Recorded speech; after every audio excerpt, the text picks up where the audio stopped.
Hello, Mr. Dowse here, and in this video we're going to look at how to open the Python editor, because when you first go into Python you generally get the Python shell. Now if you haven't managed to install Python on your home machine yet, please have a look at my other video which takes you through the installation process step by step.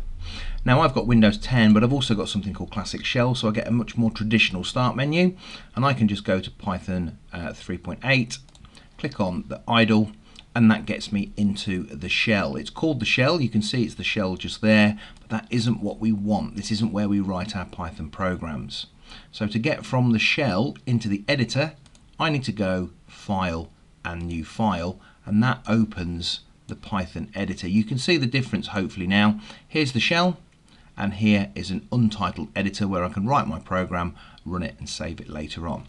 Now if you've got a more traditional Windows 10 machine with this sort of start menu, well, what I suggest is, here you can see recently added, but it's probably easier just to hit the search and type in either Python and then go into the Python, oh that's 3.7 which I haven't got anymore, Python 3.8 idle, that's the one I want there. Let's try that. Yep, and that gets me to the shell. Or if you want less complicated options, if you just type in the IDLE, that gets you straight to it. I'm not sure why that's still showing one that I haven't got installed, but there we go. So there's my 3.8 shell, and again I say File, New File, and that gets me into the editor window. And that's it. That's how we do it. Thanks for watching.